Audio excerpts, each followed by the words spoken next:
Hello friends, எல்லாருமே எப்படி இருக்கீங்க? இன்னைக்கு வீடியோ நம்ம பார்க்க போறது ஒரு சைக்காலஜிக்கல் வீடியோ தான் பார்க்க போறோம். சைக்காலஜிக்கல் வீடியோவில் நம்ம எதை பத்தி பார்க்கறோம்னா லவ் சைக்காலஜி பார்க்க போறோம். அதாவது ஒருத்தங்களுக்கு உங்களை ரொம்ப பிடிச்சிருக்கு, பட் அவங்க அதை மறைக்கிறாங்க.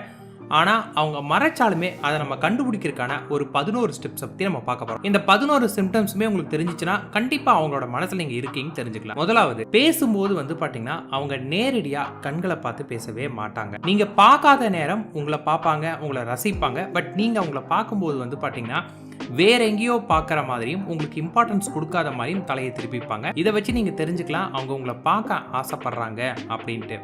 ஏன்னா ஒருத்தங்க உங்களை பிடிச்சிருச்சுன்னா அதை சொல்ல தயங்கும் போது இந்த மாதிரியான வெளிப்பாடுகள் அவங்ககிட்ட கண்டிப்பாக தெரியும். செகண்டு, நீங்கள் அருகில் இருக்கும்போது பார்த்தீங்கன்னா மற்ற விஷயங்களுக்கு அவங்க இம்பார்ட்டன்ஸ் கொடுக்கவே மாட்டாங்க.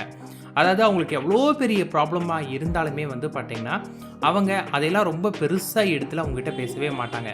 உங்கள் கூட இருக்கிறப்ப அந்த நொடியோட சந்தோஷத்தை அவங்க ரசிக்க பார்ப்பாங்க.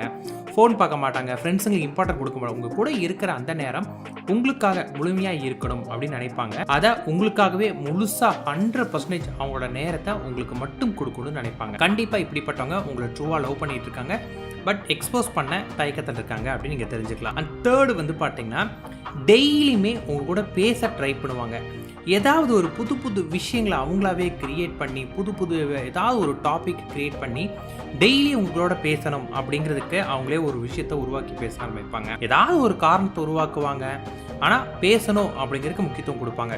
சும்மா பேசினா நீங்கள் அதுக்கு தகுந்த மாதிரி நீங்கள் ரியாக்ட் பண்ணிங்கன்னா அவங்க நார்மலாகவே பேசிடுவாங்க. சில பேர் பார்த்தீங்கன்னா அதுக்கு தகுந்த மாதிரி ரியாக்ட் பண்ணல அப்படின்னா அவங்க அதுக்கு ஒரு ரீசனை உருவாக்கி பேசவும் ஆரம்பிப்பாங்க. நாலாவது என்னன்னு கேட்டிங்கன்னா, பேசும்போது அதிகமாக உங்களை பற்றியே தான் பேசுவாங்க. உங்கள் சம்மந்தமான விஷயங்கள், உங்களுக்கு என்ன பிடிக்கும் என்ன பிடிக்காது, நீங்கள் எது கோவப்படுவீங்க, நீங்கள் ஆசைப்படக்கூடிய விஷயங்கள் எது அப்படின்னு முழுக்க உங்களை பற்றியே தான் அதிகமாக பேச ஆரம்பிப்பாங்க. நீங்கள் அதை வச்சும் தெரிஞ்சுக்கலாம் அவங்களுக்கு உங்களை ரொம்ப பிடிச்சிருக்கு அப்படின்னு. அடுத்து பார்த்தீங்கன்னா அடுத்த பெண்களையோ அல்லது ஆண்களையோ பற்றி உங்ககிட்ட பேசவே மாட்டாங்க. முடிஞ்ச அளவுக்கு அவங்களோட முழு கவனம் உங்ககிட்ட தான் செலுத்துவாங்க. ஆனால் இதில் ஒரு சின்ன விதிவிலக்கு இருக்குது.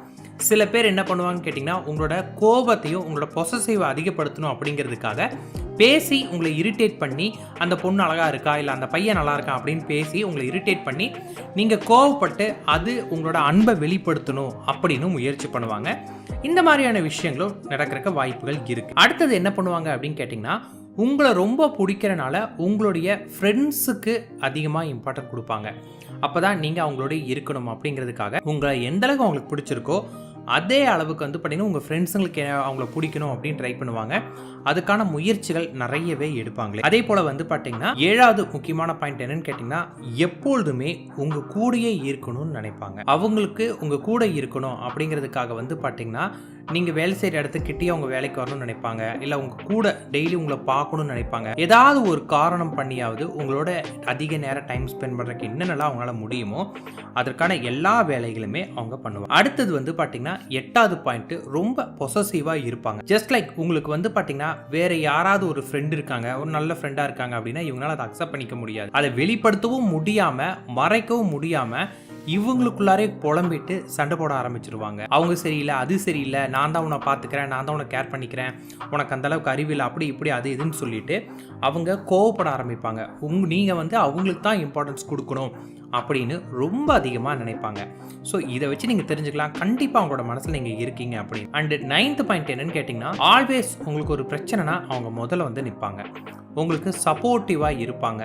எதுவாக இருந்தாலுமே நீங்கள் பண்ணது தப்பாகவே இருந்தாலுமே அதை தப்பு கிடையாது அப்படிங்கிற மாதிரி அடுத்தவங்களுக்கு எதிராக உங்களுக்கு சப்போர்ட்டாக நின்று உங்களுக்கு ஆதரவாக பேசுவாங்க. தனியாக கூட்டு போய் உங்களை திட்ட ஆரம்பிப்பாங்க, அது ஒரு விஷயம். ஆனால் மேக்ஸிமம் பார்த்தீங்கன்னா உங்களை விட்டு கொடுக்க மாட்டாங்க. எந்த ஒரு இக்கட்டான சூழ்நிலையும் உங்களை விட்டுட்டு போக மாட்டாங்க, கூட இருந்து உங்களை கைடன்ஸ் பண்ண ட்ரை பண்ணுவாங்க. 10வது பாயிண்ட் என்ன அப்படின்னு கேட்டிங்கன்னா, உங்களோட சீக்ரெட் என்னென்ன இருக்குது அப்படின்னு தெரிஞ்சுக்க பார்ப்பாங்க. அதாவது உங்களுக்கு எந்த மாதிரியான பையனை பிடிக்கும், இல்லை எந்த மாதிரியான பொண்ணை பிடிக்கும், பாஸ்ட்டில் உங்களுக்கு ஏதாவது இருக்கா அப்படின்னு நீங்கள் அடுத்தவங்க கிட்ட சொல்லாமல் இருக்கக்கூடிய சீக்ரெட்லாம் இருக்கும் இல்லைங்களா, அந்த மாதிரியான சீக்ரெட்டை தெரிஞ்சுக்கிறதுக்கு ரொம்ப முயற்சி பண்ணுவாங்க. ஸோ இதை வச்சே நீங்கள் தெரிஞ்சுக்கலாம் கண்டிப்பாக அவங்க உங்கள் லைஃப்பில் வர ட்ரை பண்ணிட்டு இருக்காங்க அப்படின்ட்டு. அடுத்தது ஃபைனல் ஒன்று வந்து பார்த்தீங்கன்னா உங்ககிட்ட சாரி கேட்கறதுக்கு யோசிக்கவே மாட்டாங்க. அவங்க இப்போ நீங்கள் 2 பேரும் ஒரு சண்டை போட்டு பிரிஞ்சுட்டீங்க, மோஸ்ட் ப்ராபப்லி உங்கள் மேலே தப்பாக இருந்தாலுமே திருப்பியும் அவங்களாவே வந்து உங்ககிட்ட பேசுவாங்க. ஏன்னா அவங்க உங்களை இழக்கக்கூடாது அப்படின்னு நினைக்கிறனால வந்து பார்த்தீங்கன்னா அவங்களாவே வந்து ஓகே என் மேலே தான் தப்பே நான் மன்னிச்சுக்கோ அப்படின்னு திரும்ப திரும்ப உங்ககிட்ட வருவாங்க. இது வந்து பார்த்தீங்கன்னா அவங்க லவ்வோட வெளிப்பாடு. அவங்க மேலே ஒரு சின்ன தப்பு இருந்தாலுமே உடனடியாக மன்னிப்பு அப்படிங்கிறத கேட்க தயங்கவே மாட்டாங்க. அதே மாதிரி ட்ரூவாக லவ் பண்ணுறவங்க கிட்ட வந்து பார்த்தீங்கன்னா கண்ணில் தண்ணி வரும். அதை வச்சு நீங்கள் தெரிஞ்சுக்கலாம். போனஸ் பாயிண்ட் என்னன்னு கேட்டிங்கன்னா எப்பொழுதுமே உங்களோட மெசேஜ் ஃபோன் கால்ஸ்க்காக இம்பார்ட்டன்ட் கொடுத்துட்டே இருப்பாங்க. ஆனால் இம்பார்ட்டன்ட் கொடுக்காத மாதிரி காட்டிப்பாங்க. ஸோ நீங்கள் ஒரு மெசேஜ் அனுப்புனீங்க அப்படின்னா அவங்க அதை பார்த்த உடனே ரிப்ளை பண்ண மாட்டாங்க.